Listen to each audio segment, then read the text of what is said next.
तो जय श्री राम दोस्तों, आप सभी का स्वागत करता हूँ आज की नई वीडियो के अंदर। दोस्तों आज का जो वीडियो होने वाला है, आज की वीडियो में हम लोग करने वाले हैं क्लास 10th के मोस्ट इंपॉर्टेंट जो अलंकार वाला आप लोगों का जो पार्ट है ना, इसको हम करेंगे। साथ ही साथ जो थोड़े से हार्ड रहेंगे ना, उनके लिए हम कुछ ट्रिक्स भी लेके आए जिससे कि वो क्या हो जाएंगे आप लोगों को पता ही है। ठीक है, तो सबसे पहले अगर हम बात करें तो वो बात कर रहे हैं हम अनुप्रास अलंकार की। लेकिन दोस्तों उससे पहले अभी तक सब्सक्राइब नहीं किया तो सब्सक्राइब भी कर लेना, ठीक है। फिर बात करते हैं सबसे पहले अनुप्रास अलंकार की। सबसे पहले ना अनुप्रास अलंकार का हम मीनिंग समझते हैं कि आखिर इसका मतलब क्या होता है। अनुप्रास अलंकार का मतलब होता है जब भी हम किसी भी वाक्य को पढ़ते हैं तो उसके अंदर कई बार ऐसा होता है कि कोई सेम व्यंजन आप जिसे कह सकते हो, ये किसी भी वर्ड का पहला कैरेक्टर रिपीट होने लग जाता है, तो उसी को हम क्या कहते हैं, अनुप्रास अलंकार कहते हैं। यहाँ पे देखो हमने क्या लिखा, मैंने इजी लैंग्वेज के अंदर लिखा है, बिल्कुल अपनी नॉर्मल भाषा में। लेकिन आप इसे पेपर के अंदर मत लिख के आ जाना, इससे आपके नंबर कट सकते हैं। आप इसे थोड़ा सा अच्छे से लिखना ताकि नंबर मिल जाए, क्योंकि मैंने कुछ इस तरह से लिख रखा है, जहाँ किसी भी वर्ड के पहले कैरेक्टर को दोहराया जाए वहाँ अनुप्रास अलंकार होता है। अब आप समझ गए होंगे, बिल्कुल यही सेम लाइन तो पेपर में मत करना, ये समझने के लिए बेस्ट है, ठीक है। समझाने के लिए मैंने आपको ऐसा लिख रखा है। तो देखिए, जहाँ किसी भी वर्ड के पहले कैरेक्टर को दोहराया जाता है तो वहाँ पर कौन सा अलंकार होता है, हमारा अनुप्रास अलंकार होता है। कुछ था इसके अंदर, ट्रिक्स बताने की ज़रूरत है, कोई ज़रूरत नहीं है, ठीक है। तो यहाँ पे आप समझ गए कौन सा अलंकार होता है, अनुप्रास अलंकार होता है। अब यहाँ पे हमारे पास एग्जाम्पल है, उदाहरण के लिए देखें तो रघुपति राघव राजा राम, इसके अंदर आप देखेंगे तो यहाँ पे कैरेक्टर है, जैसे यहाँ पे एक वर्ड है पूरा रघुपति, है ना। तो यहाँ पे जो रघुपति वर्ड है, यहाँ पर ना आप देखेंगे कि यहाँ पे आर, ये जो वर्ड है ना आर, ये वाला वर्ड क्या हो रहा है, यहाँ पे ना रिपीट हो रहा है। तो सिर्फ यहीं पर रिपीट नहीं हो रहा, आप यहाँ देखोगे कि यहाँ पर रिपीट है, फिर राघव यहाँ पे भी रिपीट है, फिर यहाँ पे भी रिपीट है और यहाँ पे भी रिपीट हुआ है। तो यहाँ पे ये कौन सा अलंकार हो जाएगा हमारा, ये हो जाएगा क्या, जल्दी जल्दी बोलो। ये हो जाएगा हमारा अनुप्रास अलंकार। दूसरा क्या बोलोगे, तो बताया ही नहीं है, ठीक है। तो आप लोगों ने समझा अनुप्रास अलंकार किसे कहते हैं। चलिए, अनुप्रास अलंकार one of the most easy अलंकार है, इसे पहचानना बहुत आसान होता है। एक और एग्जाम्पल हम देख लेते हैं, भगवान भक्तों की भूरी भीति भगाई। अब ये कोई लाइन नहीं है, कोई रचना नहीं है, कोई पोएम का पार्ट नहीं है। ये दरअसल ना कभी कभी नॉर्मली जब हम लिखते हैं तो उसके अंदर भी ना ऐसे लगा दिया जाता है, बातों बातों में भी अनुप्रास अलंकार का इस्तेमाल कर दिया जाता है। जैसे कि आपका अगर एग्ज़ाम के अंदर आ सकता है, जो आपका चैप्टर है ना सूरदास जी वाला और तुलसीदास जी वाला है, उसमें से आपके जो है ना अब पैसेज दे करके आपको पूछा जा सकता है कि कौन सा अलंकार है। तो कई बार ना उसमें से अलंकारों के रूप में जो है दे दिया जाता है, हालांकि इनके अंदर चौपाई वगैरह हैं, ठीक है।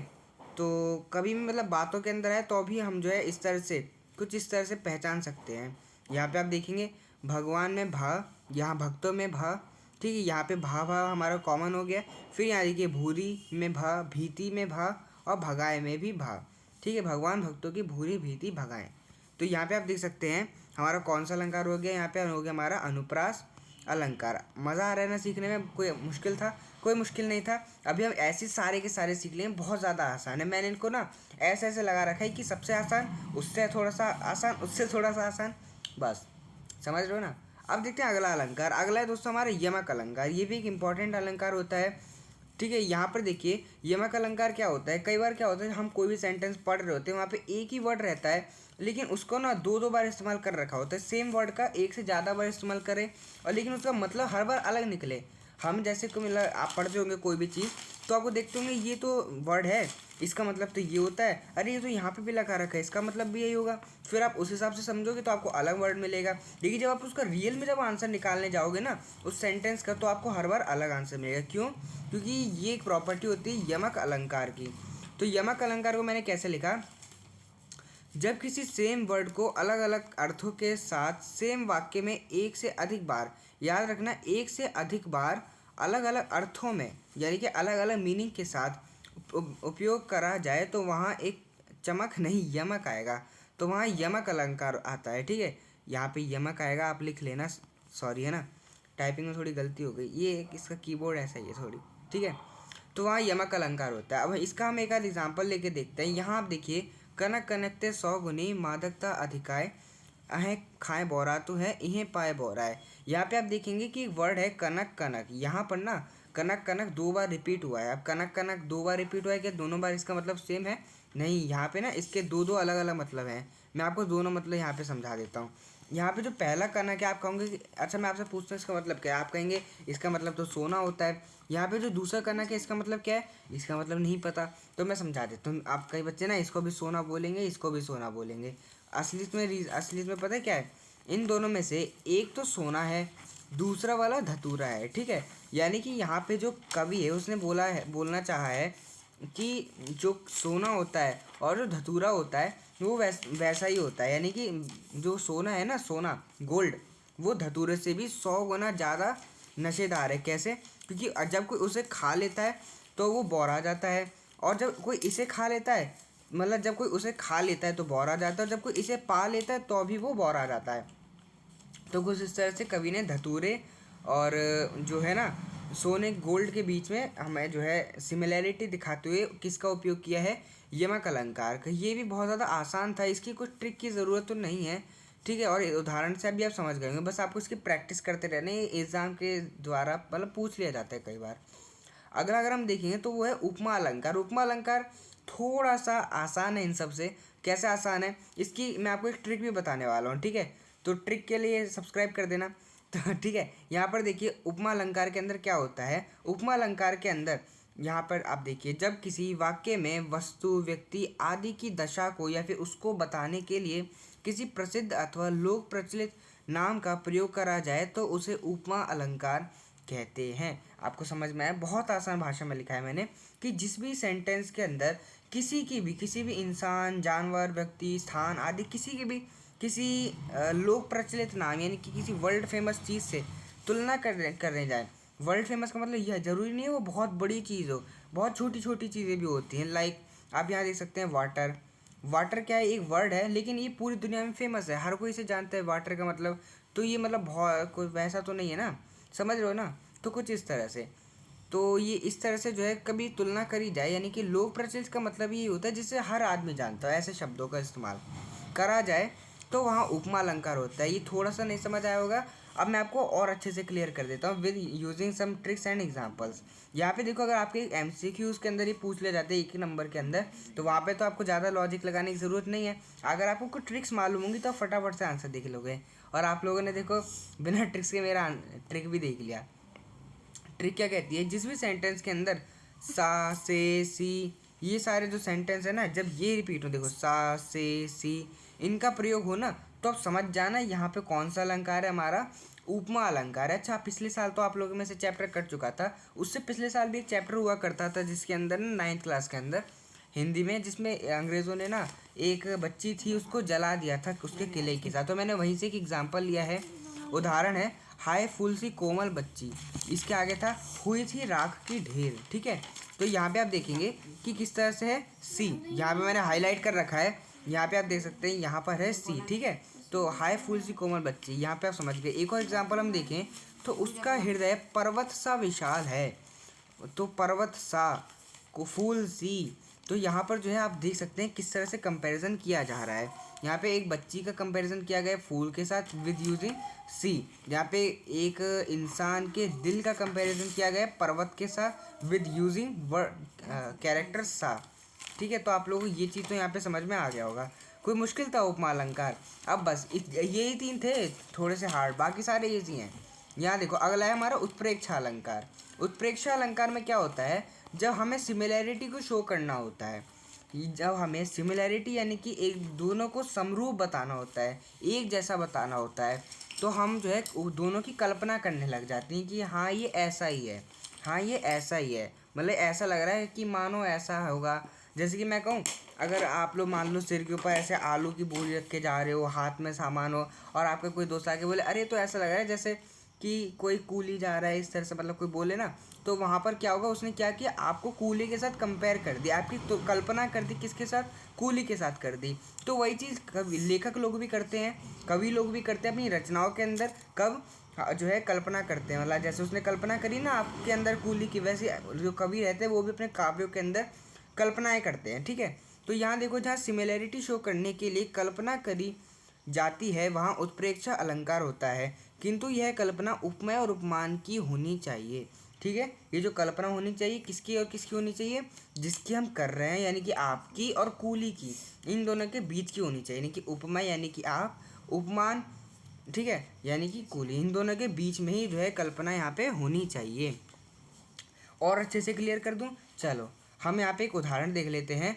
सोहत ओढ़े पीत पटु श्याम सलोने गात, मानो नीलमणि शैल पर आतुप प्रयो प्रभात। यानी कि इसके आप जो है इसकी हिंदी पे मत जाओ, इसका मतलब मत समझो, इसकी भी एक ट्रिक रहती है। ट्रिक मैंने लिखी नहीं है शायद से, हाँ चलो ट्रिक मैंने लिखी नहीं है। इसकी ट्रिक क्या रहती है, देखो जिस भी सेंटेंस के अंदर आपको क्या देखने को मिल जाता है, आपको देखने को मिल जाता है क्या, जल्दी जल्दी बोलो, क्या देखने को मिल जाता है, मानो, ठीक है, मानो, मनहू, ठीक है, फिर जानो, जानो, जनहू आदि, इस तरह से जो वर्ड आपको देखने को मिल जाते हैं। मोस्ट कॉमन तो इन्हीं वर्ड का यूज़ होता है, लेकिन अगर आपको इसके अलावा इसी से सिमिलर कुछ और वर्ड मिल जाते हैं तो समझ लेना यहाँ पे कौन सा अलंकार है, हमारा उत्प्रेक्षा अलंकार है। जैसे कि इसके अंदर आप देखोगे तो मानो नीलमणि शैल पर, यहाँ आप देखोगे मानो वर्ड जो है आ चुका है, तो हम आँख बंद करके क्या बोल नहीं सकते कि हमारा कौन सा अलंकार है, उत्प्रेक्षा अलंकार है। ठीक है, तो उत्प्रेक्षा अलंकार है। अगर एमसीक्यूज के अंदर आ जाते तो फटाफट से ट्रिक्स का यूज़ करके यहाँ पे आंसर को ला सकते हो। नेक्स्ट की तरफ बढ़ते हैं, श्लेष अलंकार। श्लेष अलंकार दोस्तों मैंने इतना बड़ा लिखा है, पता है क्यों लिखा है, क्योंकि इसका जो आंसर है ना वो बहुत छोटा सा है, इसको समझना बहुत आसान है, तो बेचारे को मैंने थोड़ा सा बड़ा कर दिया ताकि इसे बुरा ना लगे। बहुत आसान है ये। श्लेष का मतलब होता है चिपकना, ठीक है, श्लेष का एक मतलब होता है चिपकना, और यही रीज़न है हमारे दांतों के अंदर, थोड़ा सा साइंस के अंदर आपने पढ़ा होगा, हमारी जो लार होती है ना, इसके अंदर भोजन को चिपचिपा बनाने के लिए एक एंजाइम होता है, श्लेष्मा नाम का एंजाइम, ठीक है, तो उसका भी नाम इसी वजह से श्लेष्मा रखा गया है। हिंदी में भी श्लेष्मा अलंकार रखा गया है, क्यों, क्योंकि जिसके अंदर एक ही वर्ड के अंदर एक से अधिक अर्थ चिपके हुए हों वहाँ पे हमारा श्लेष अलंकार होता है। ठीक है, ये मैं आपको समझा देता हूँ। जब एक ही शब्द का उपयोग, मतलब कि जब एक शब्द का उपयोग ही हो, परंतु अरे क्या लिख दिया मैंने, जब मतलब देखो समझाता हूँ, जब किसी सेंटेंस के अंदर एक ही वर्ड का इस्तेमाल किया जाए लेकिन उसके ना मतलब अलग अलग हो, और दोनों ही जो मतलब हो ना वो वाक्य में क्या हो, फिट हो, दोनों ही मतलब के साथ वाक्य फिट बैठ रहा हो। नहीं समझ आया, चलो एक छोटा सा एग्जाम्पल लेके देखते हैं। नर की, मैं समझाऊंगा हिंदी, चिंता मत करो। नर की अरु नल नीर की, गति एक एक कर जोए, जे नीचे है चले ते तो ऊंची होए।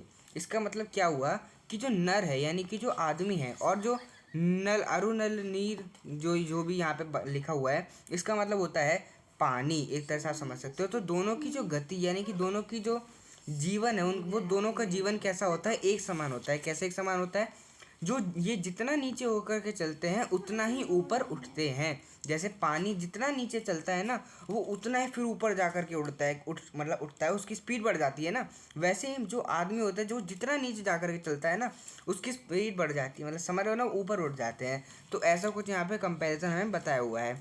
अब यहाँ पे आप देखोगे कि यहाँ पे एक सिद्धांत बताया हुआ है, बेसिकली हमें यहाँ पे एक मॉरल दिया गया है, कुछ बात बतानी चाहिए। अब वो जो बात है वो इंसान के लिए भी लागू हो रही है और किसके लिए लागू हो रही है, पानी के लिए भी लागू हो रही है, यानी कि दोनों के लिए लागू हो रही है।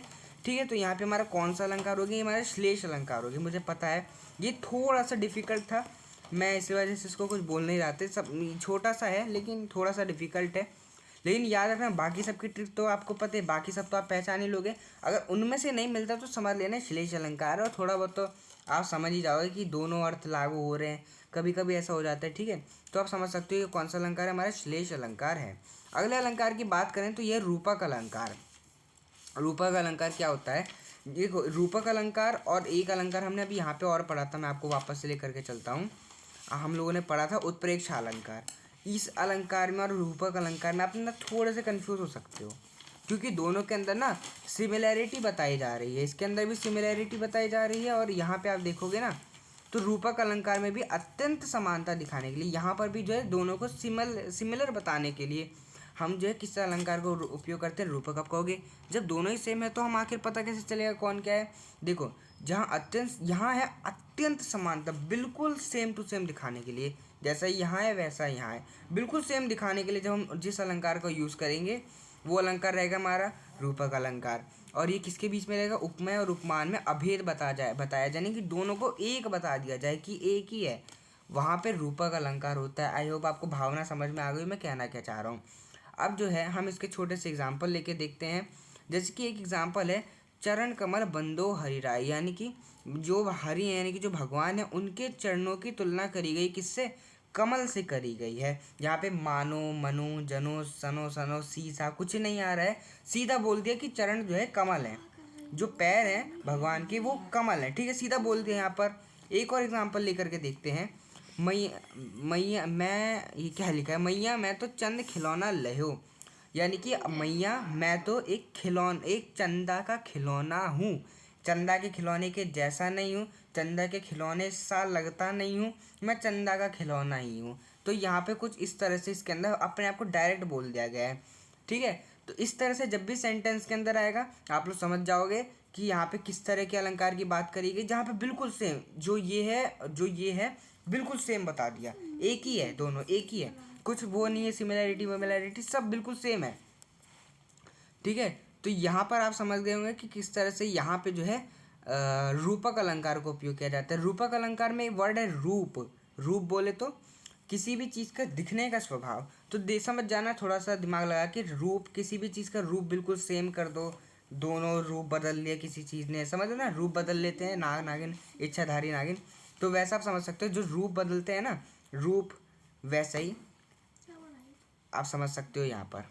तो अब जो है इसके साथ ही साथ हमारी स्लाइड खत्म होती है। एक इंपॉर्टेंट चीज़ और रह गई, वो भी देखते जाओ, एक सेकंड दोस्तों। अब जो मैं चीज़ आपको दिखाने वाला हूँ ना, वो चीज़ आपके एग्ज़ाम में नंबर तो नहीं बढ़ाने वाली है, लेकिन मेरे बहुत काम की है। वो चीज़ है, सब्सक्राइब कर दो यार, इतनी देर हो गई अभी तक सब्सक्राइब नहीं किया, यहाँ तक आए हो तो सब्सक्राइब से ज़रूर कर देना। ठीक है, जय श्री राम, मिलते हैं नेक्स्ट वीडियो के अंदर। और ये सारे के सारे इंपॉर्टेंट है, सारे कर लेना, आपके एग्ज़ाम के अंदर ज़रूर आने वाले हैं। और हाँ, 2-3 अलंकार और हैं, मानवीकरण और अतिशयोक्ति अलंकार, वो कुछ भी नहीं है, यहीं बैठे बैठे मैं एक्सप्लेन कर दूंगा। अब जाते जाते हम 2 अलंकारों के बारे में छोटा सा डिस्कशन और कर लेंगे। मानवीकरण की अगर हम बात करें तो मानवीकरण को अगर आप शब्द पकड़ोगे तो इसके अंदर है मानवी यानी कि करण, यानी कि यहाँ पे मानव शब्द आपको देखने को मिलता है। यानी कि जब प्रकृति में किसी भी चीज़ की तुलना इंसानों वाले कामों के साथ कर दी जाए तो वहाँ पे कौन सा अलंकार होगा, हमारा मानवीकरण अलंकार होगा। जैसे कि मेघ आए बन ठन के, मेघ आए बन ठन के, मेघ, रुको मैं फटाफट से लिख देता हूँ। ठीक है दोस्तों, तो यहाँ पे आप देखिए, मेघ आए बड़े बंठन के, मेघ क्या होता है, बादल होते हैं, और ये जो है बड़े बंठन के हैं। बादल कभी सर समझ सकते नहीं, ये तो इंसानों का काम है, जानवर भी तो नहीं समझते संवरते। तो कभी भी जो है मेघ आए बड़े बंठन के, तो यहाँ पे कौन सा अलंकार है, मानवीकरण। चलिए मैं आपको एक और एग्जाम्पल लिख देता हूँ। तो यहाँ पे आप देख सकते हैं, पेड़ों ने गाना आरंभ कर दिया। तो यहाँ पे आप देखिए, पेड़ जो है उन्होंने क्या कर दिया, गाना आरंभ कर दिया। पेड़ कभी गा सकते हैं, नहीं गा सकते, तो फिर भी यहाँ पे लिखा है, यानी कि यहाँ पे मानवीकरण अलंकार है। एक और अलंकार है जो कि ज़्यादा इंपॉर्टेंट तो नहीं है, कि मानवीकरण और अतिशयोक्ति एग्जाम में पूछा ही नहीं जाता, बहुत कम ही पूछा जाता है। एक और है हमारा अतिशयोक्ति, फिर भी आप इसको जान लो।